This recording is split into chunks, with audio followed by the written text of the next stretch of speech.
சமூக மீடியா சொந்தங்களுக்கு வணக்கம். இன்றைய நாளிலும் மற்றொரு உலக செய்திகளின் ஒரே பார்வையோடு இணைந்திருக்கின்றோம். அந்த வகையிலே கொல்லப்பட்ட 3 காசா பணைய கைதிகளின் உடல் எச்சங்கள் இஸ்ரேலுக்கு திருப்பி அனுப்பப்பட உள்ளன.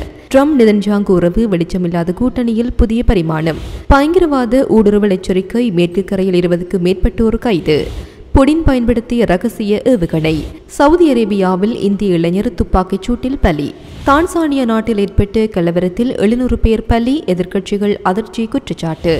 காசாவில் கொல்லப்பட்ட 3 இஸ்ரேலிய பணிய கைதிகளின் உடல் எச்சங்களை நேற்றிரவு இஸ்ரேலுக்கு திருப்பி அனுப்பியுள்ளதாக இஸ்ரேலிய ஊடகங்கள் தெரிவித்துள்ளன. சர்வதேச செஞ்சிலுவை சங்கம் நடுநிலையான இடைத்தரகராக செயல்பட்டு இரு தரப்பினரின் வேண்டுகோளுக்கும் ஒப்புதலுக்கும் இணங்க 3 உடல்களின் எச்சங்களை இஸ்ரேலிய அதிகாரிகளிடம் ஒப்படைத்துள்ளது. இதன்போது ஐசிஆர்சி வெளியிட்ட அறிக்கையில் இஸ்ரேலில் உள்ள தொடர்புடைய அதிகாரிகளை அடையாளம் காணும் செயல்முறையை மேற்கொள்வார்கள். செஞ்சிலுவை சங்கம் எச்சங்களை கண்டுபிடிக்கும் பணியில் பங்கேற்கவில்லை. சர்வதேச மனிதாபிமான சட்டத்தின்படி இறந்தவர்களை தேடி சேகரித்து திருப்பி அனுப்புவது இரு தரப்பினரின் பொறுப்பாகும். அவர்களின் குடும்பங்களுக்கு உடல்களை மீண்டும் அனுப்புவதற்கு அனைத்து தரப்பினரும் ஒத்துழைக்க வேண்டும் என குறிப்பிட்டுள்ளது. இஸ்ரேல் பிரதமர் அலுவலகம் இது பற்றி தெரிவிக்கையில் 2 பணிய கைதிகளின் எச்சங்கள் IDF மற்றும் ஷின்பெட் மூலம் இஸ்ரேலிய எல்லைக்குள் கொண்டுவரப்பட்டன. பின்னர் அவை தேசிய தடவியல் மருத்துவ நிறுவனத்தில் அடையாளம் காணப்பட்டன. இதற்கு இடையில் கமாஸ் அமைப்பு கொல்லப்பட்டு பணிய கைதி ஓபிர் சர்பாதியின் உடல் எச்சங்களை மீண்டும் அடக்கம் செய்து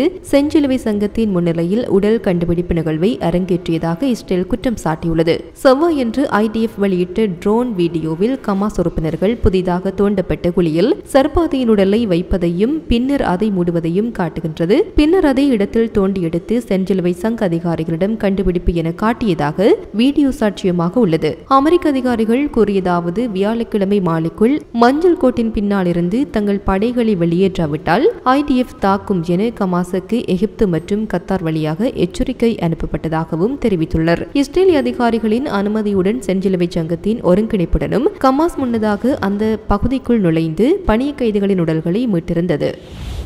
இஸ்ரேலிய பிரதமர் பெஞ்சமின் நெதன்யாகு தனது 2வது பதவிக்காலத்தில் அமெரிக்க அதிபர் டொனால்ட் ட்ரம்பை பிப்ரவரியில் சந்தித்த போது அமெரிக்கா இஸ்ரேல் உறவில் பகல் வெளிச்சமே இருக்காது என்று உறுதியளித்தார். இஸ்ரேலும் அமெரிக்காவும் இணைந்து செயல்படாவிட்டால் பிரச்சனைகள் எழும். கடந்த சில ஆண்டுகளில் நமக்கிடையே வெளிச்சம் தெரிந்தது, அது கடினமானது என்று அவர் அப்போது கூறினார். ஆனால் காசாவில் கமாஸ் மீது இஸ்ரேல் நடத்திய போருக்கு பிறகு நெதன்யாகுவும் ஜோ பைடன் நிர்வாகத்திற்கும் இடையே உறவு பதட்டமாக மாறிய நிலையில் ட்ரம்ப் முற்றிலும் வேறு திசையில் நடந்து வருகின்றார்.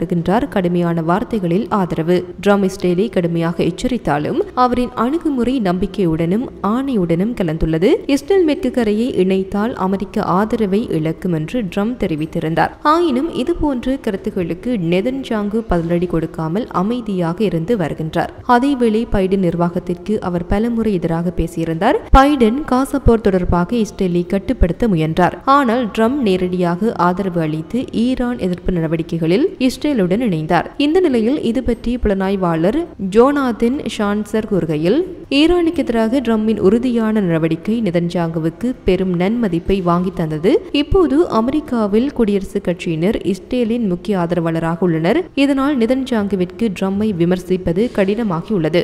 அவரை எதிரியாக காண்பது அரசியல் ரீதியாக சாத்தியமில்லை என ஜூத தேசிய பாதுகாப்பு நிறுவனம் தலைவர் மைக்கேல் மஹோவ்ஸ்கி கூறினார். சவுதி அரேபியாவை அவமதித்து தனது வலதுசாரி அமைச்சர்களின் கருத்துக்களுக்காக இஸ்ரேல் மன்னிப்பு கேட்டுள்ளது. அதே நேரத்தில் ட்ரம்ப் மீது நெதன்யாகுவின் புகழ்ச்சி தொடர்கிறது. கமாஸ் கைதிகளை விடுவிக்க ட்ரம்ப் மத்தியஸ்தம் செய்தது அவருக்கு இஸ்ரேலுக்கும் பெரும் ஆதரவை ஏற்படுத்தியுள்ளது.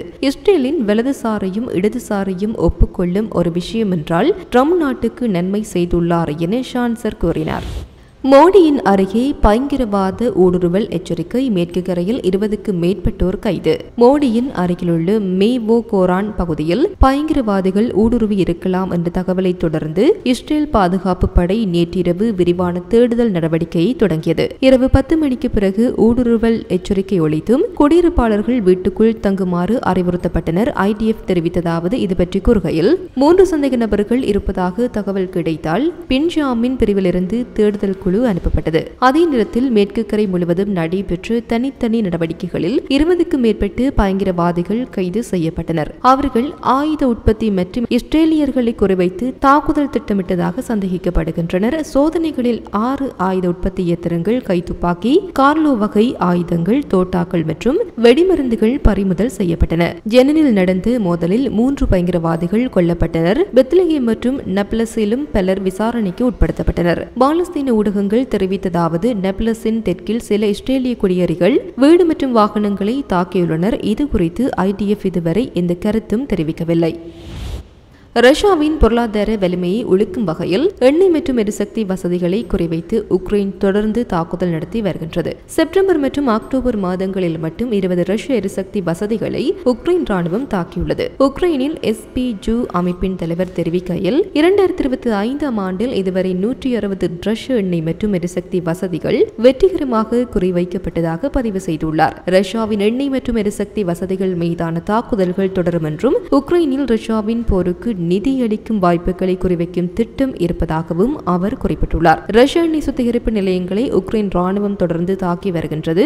இது அந்த நாட்டின் ராணுவ நடவடிக்கை மற்றும் அதன் ஆழமான பொருளாதாரம் என இரண்டிலும் அழுத்தத்தை தீவிரப்படுத்தும் என்றே நம்பப்படுகின்றது. இந்த நிலையில் உக்ரைன் வெளிவிவகார அமைச்சர் வெளியிட்ட அறிக்கையில் ரஷ்யா தங்களது நாட்டை குரூஸ் ஏவுகணைகளால் தாக்கி வருவதாக குறிப்பிட்டுள்ளார். தொடர்புடைய ரகசிய ஏவுகணை காரணமாகவே டொனால்ட் ட்ரம்ப் தனது முதல் பதவிக்காலத்தில் ரஷ்யாவுடனான அணு ஆயுத கட்டுப்பாட்டு ஒப்பந்தத்தை கைவிடும் நிலைக்கு தள்ளப்பட்டார். ரஷ்யாவின் இந்த 9M729 ஏவுகணையானது கடந்த ஆகஸ்ட் மாதத்தில் இருந்து 23 முறை உக்ரைன் மீது பயன்படுத்தப்பட்டுள்ளது. மேலும் 2022ஆம் ஆண்டில் ரஷ்யாவால் 9M729 ஏவுகணையை 2 முறை பயன்படுத்தப்பட்டதை உக்ரைன் பதிவு செய்துள்ளது. 9M729 ஏவுகணை காரணமாகவே 2019இல் INF ஒப்பந்தத்திலிருந்து அமெரிக்கா வெளியேறும் நிலை ஏற்பட்டது. இந்த ஏவுகணையின் அமைப்பு INF ஒப்பந்தத்தை மீறுவதாக உள்ளது என்றும் அந்த ஏவுகணையின் அறிவிக்கப்பட்ட வரம்பானது 310 மைல்கள் தொலைவை தாண்டி பறக்க முடியும் என்றும் அமெரிக்கா தெரிவித்துள்ளது.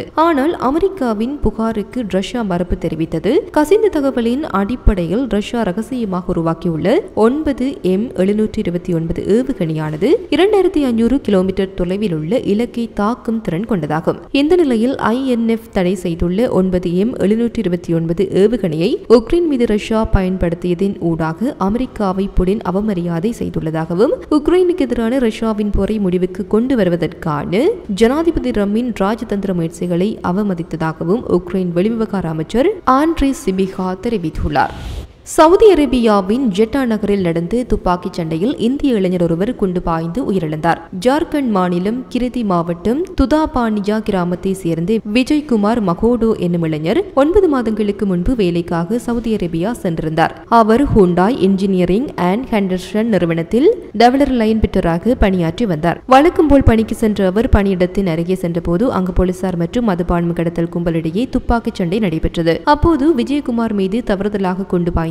அவர் மருத்துவமனையில் அனுமதிக்கப்பட்டாலும் சிகிச்சை பலனின்றி உயிரிழந்தார். சம்பவம் குறித்து அவர் தனது மனைவி பசேந்தி தேவிக்கு வாட்ஸ்அப் வாய்ஸ் மெசேஜ் அனுப்பி துப்பாக்கிச் சூட்டில் காயமடைந்ததாக தெரிவித்திருந்தார். பின்னர் அவர் உயிரிழந்தது உறுதி செய்யப்பட்டது. இச்சம்பவம் அவரது குடும்பத்தினரை பெரும் துயரத்தில் ஆழ்த்தியுள்ளது. மனைவி, 2 சிறுவர்கள், மகன்கள், பெற்றோர் ஆகியோருடன் வாழ்ந்த விஜயகுமாரின் உடலை இந்தியாவிற்கு கொண்டுவர அரசின் உதவியை உறவினர்கள் கோரியுள்ளனர். சமூக ஆர்வலர் சிக்கந்தர் அலி மற்றும் உள்ளூர் MLA Jairam Kumar Saudi Arabia உள்ள இந்திய தூதரகத்திடம் முறையான விசாரணையும் உடல் இந்தியாவிற்கு கொண்டு வரவும் கோரிக்கை வைத்துள்ளனர். தான்சானியாவில் நடைபெற்ற அதிபர் தேர்தல் முடிவை எதிர்த்து வன்முறை வெடித்துள்ளது. கடந்த 3 நாட்களில் 700க்கும் மேற்பட்டோர் உயிரிழந்திருக்கலாம் என எதிர்க்கட்சிகள் குற்றம் சாட்டியுள்ளன. கிழக்கு ஆப்பிரிக்க நாடான தான்சானியாவில் அக்டோபர் 29ஆம் தேதி அதிபர் தேர்தல் நடைபெற்றது. இதில் தற்போதைய அதிபர் மற்றும் CCM கட்சியை சேர்ந்து சமியா சுலுகு கஷன் வெற்றி பெற்றதாக அறிவிக்கப்பட்டது. ஆனால் தேர்தலில் மோசடி நடந்ததாக குற்றம் சாட்டி எதிர்க்கட்சியான சடேமா முடிவை ஏற்க மறுத்தது. இதனைத் தொடர்ந்து தலைநகர் டார் எஸ் சலாம் மாவன்சா டொடோமா உள்ளிட்ட நகரங்களில் போராட்டங்கள் வெடித்தன. போராட்டக்காரர்கள் சாலையில் டயர்கள் எரித்து காவல்துறையுடன் மோதினர். வன்முறை அதிகரித்ததால் ராணுவத்தினர் பாதுகாப்பு பணிக்கு அனுப்பப்பட்டனர். பல பகுதிகளில் ஊரடங்கு அறிவிக்கப்பட்டு இணைய சேவைகள் துண்டிக்கப்பட்டுள்ளன. பாதுகாப்பு படையினர் துப்பாக்கிச்சூடு நடத்தி கண்ணீர் புகை குண்டுகளை வீசியதாக தகவல்கள் தெரிவிக்கின்றன. எதிர்க்கட்சித் தலைவர் ஜான் ஜிடோகா தெரிவித்ததாவது, டார் எஸ் சலாம் பகுதியில் 350 பேர், மவான்சாவில் 200க்கும் மேற்பட்டோர் உயிரிழந்திருக்கலாம் என்றார். இதே நேரத்தில் ஐக்கிய நாடுகள் சபை இதுவரை 10 பேர் உயிரிழந்ததாக உறுதிப்படுத்தியுள்ளதுடன் அம்னஸ்டி இன்டர்நேஷனல் குறைந்தது 100 பேர் உயிரிழந்ததாக தெரிவித்துள்ளது. இத்துடன் குறித்த காணொளி நிறைவு பெறுகின்றது. இது தொடர்பிலான உங்களுடைய கருத்துக்களை கமெண்ட் வாயிலாக தெரிவிக்கலாம். இது போன்ற பல செய்திகளை தெரிந்து கொள்ள நம்முடைய சமூக மீடியா யூடியூப் சேனலை சப்ஸ்கிரைப் செய்து அருகில் உள்ள பெல் பட்டனை கிளிக் செய்யுங்கள். மேலும் செய்திகளை உடனுக்குடன் தெரிந்து கொள்ள சமூகமீடியா.com என்ற இணையதளத்தின் வாயிலாக எங்களுடன் இணைந்திருங்கள்.